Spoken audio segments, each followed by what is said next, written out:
उनको देखते ही भगवान वाल्मीकि जी प्रसन्न हुए हैं।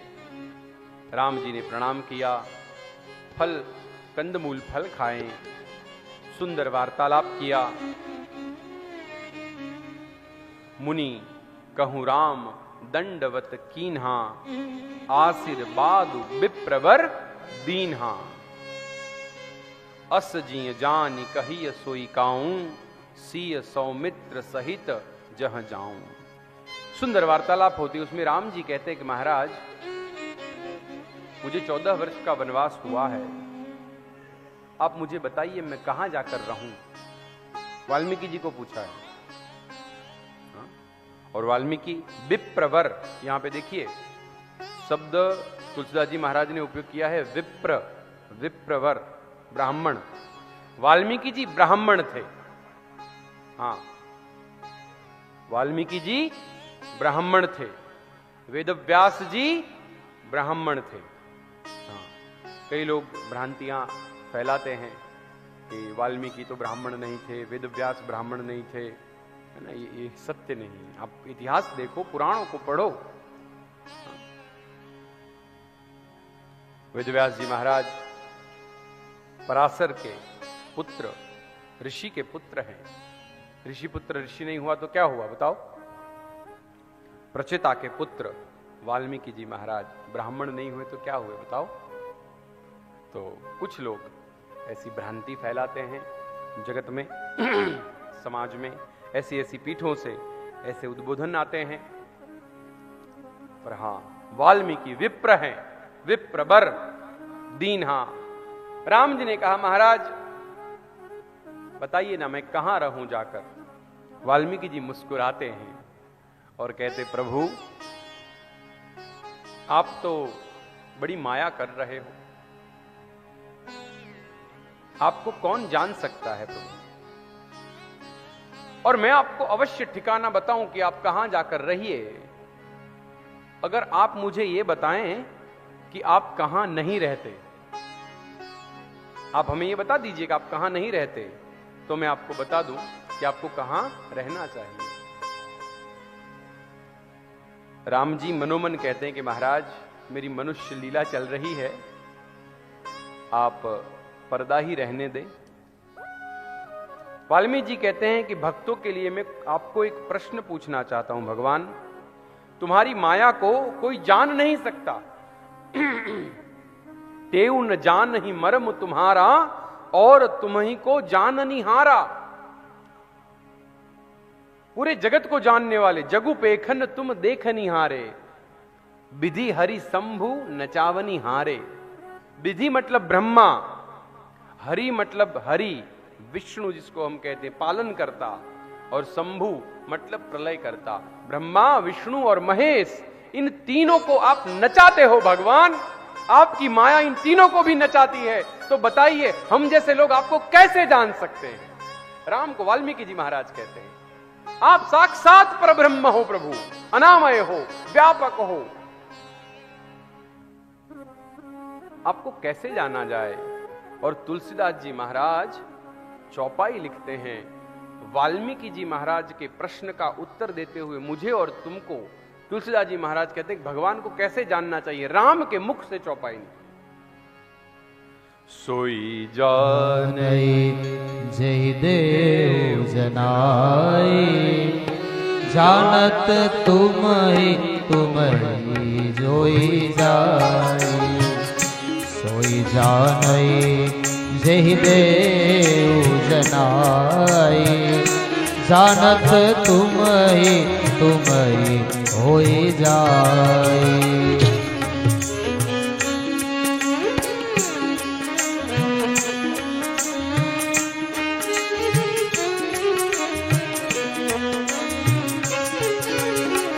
तुम्हारी कृपा तुम्हारी रघुनंदन, जानहि भगत भगत उर चंदन।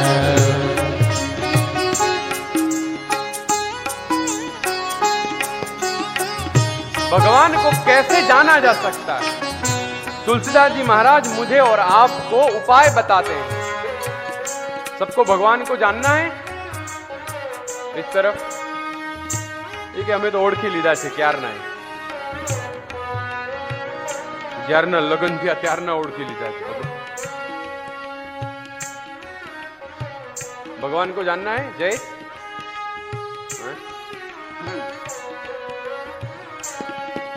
तो भगवान को कैसे जान सकते हैं? तुलसीदास जी महाराज कहते हैं, सोई जानई देहू जनाई, सोई जानई जेही देहू जनाई। भगवान को वो ही जान सकता है जिसको भगवान जनवाना चाहते हैं, सो ही जानई। और एक बार भगवान को जान लिया, तुलसीदास जी महाराज कहते क्या होता है? जानत तुम ही हो जाए। एक बार उसको जान लिया, भगवान कैसा होगा, कौन होगा, कैसा दिखता होगा, जैसे ही उसको जाना, तुलसीदास जी महाराज कहते हैं वो ऐसा लगेगा कि तुम स्वयं हो, आप ही स्वयं भगवान हो। जानत तुम ही हो जाए। तुलसीदास जी महाराज सुंदर सूत्र देते हैं, आपकी कृपा से हे महाराज, हे रघुनंदन। यहां स्पेसिफिक शब्द उपयोग किया है भगवान ने।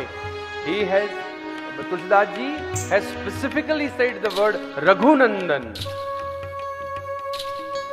ब्रह्म हो जो भी हो, पर कौन से राम? जो रघुकुल में उत्पन्न हुए, राजा दशरथ के पुत्र हैं, वह राम। उनकी जो कृपा हो जाए तो भक्तों के हृदय में ऐसी शीतलता छा जाती है जैसे चंदन का लेप लगाओ। तुम्हारी ही कृपा, तुम ही रघुनंदन, जानहि भगत भगत उर चंदन। तुम्हारी ही कृपा, तुम ही रघुनंदन, जानहि भगत भगत उर चंदन।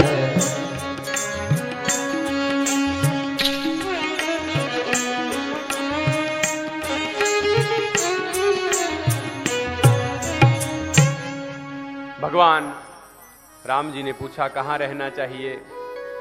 कहा कि आप कहां नहीं है प्रभु, फिर भी मैं एक दो जगह आपको बताता हूं कि आपको कहां रहना चाहिए। तुलसीदास जी कहते हैं, जिनके श्रवण समुद्र समाना, कथा तुम्हारी सुभग सरी नाना। जिनके श्रवण, श्रवण मतलब कर्ण, समुद्र के समान है महाराज, और जहां कथाएं आके नदियों की तरह उसमें मिलती हैं,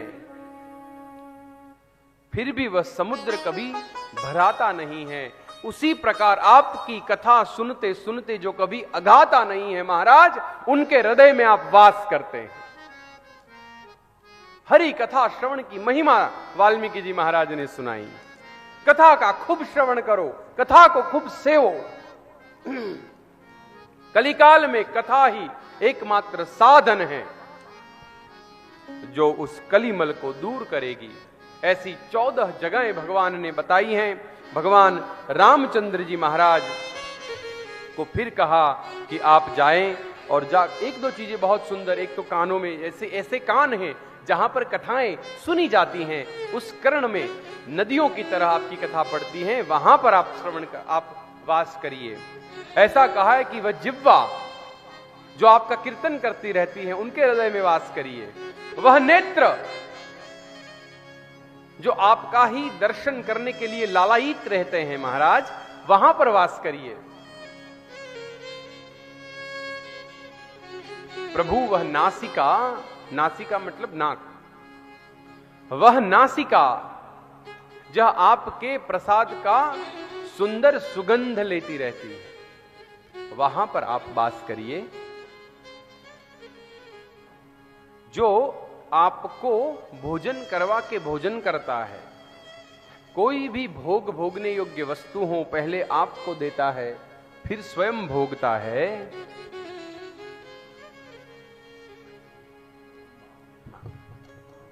तुम ही निवेदित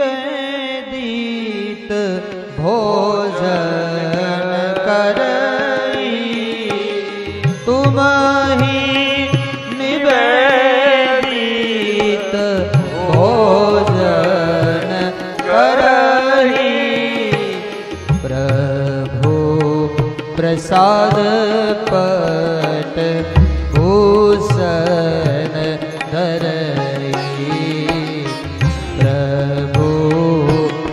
राजपट भूषण धरई। तुम ही निवेदित भोजन करही, जो आपको निवेदन करके भोजन करता हो। अगर नए वस्त्र भी लाओ तो भगवान को याद करके कहे महाराज तुम्हारी कृपा से ये वसन प्राप्त हुए हैं, अब मैं उसको आपको निवेदित करता हूं, फिर स्वयं धारण करूंगा। उनके हृदय में आप वास करें। नए वस्त्र हो ना, नए वस्त्र आए तुरंत पहन लो। हमेशा कथाओं में कहता हूं, कई लोग नए नए कपड़े लाके रखते हैं, पहनते नहीं है। बहनों को आदत होती है, ये साड़ी तो पहनेंगे जब ये होगा। नए कपड़े आए ना, दूसरे ही दिन पहनो। हाँ, वेट नहीं करने का, क्योंकि काल का कब हम आज ये गमे त्यारे गमे ने हार्ट अटैक आवे रोज न्यूज़पेपर में।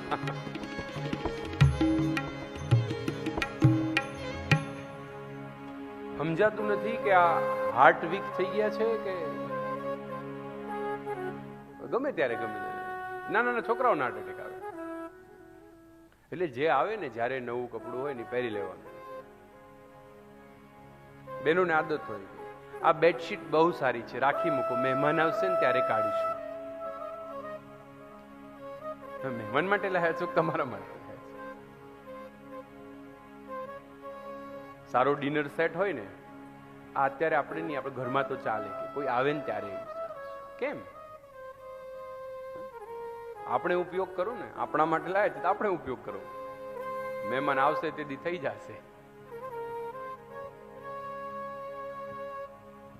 सुंदर वस्त्र आभूषण भी आपको प्रसन्न करने के लिए जो परिधान करते हैं उनके हृदय में आप वास करिए. जो तर्पण करते हैं, श्राद्ध करते हैं, भोजन करते हैं, कैसे भोजन करते हैं? परिवार के साथ मिलकर भजन और भोजन करते हैं, उन भक्तों के हृदय में आप वास करिए. ऐसी 14 जगहें भगवान ने दिखाई कि आप जाकर रहिए. फिर कहा चित्रकूट गिरि करहूं निवासू, तह तुम्हार सब भांति सुपासु. चित्रकूट जाइए महाराज, वह सुंदर रमणीय स्थल है, आपके जाने से वह और मनोहर मनोरम्य हो जाएगा. अत्रि आदि मुनियों के तप से वह सुंदर बना हुआ है, वहां जाइए. अनुसुया जी जहां पर तप करती हैं, ऐसा सुंदर वह स्थान है. चित्रकूट रघुनंदन छाए, समाचार सुनी सुनी मुनि आए. चित्रकूट में भगवान गए, झोपड़ी बनाई, निवास किया,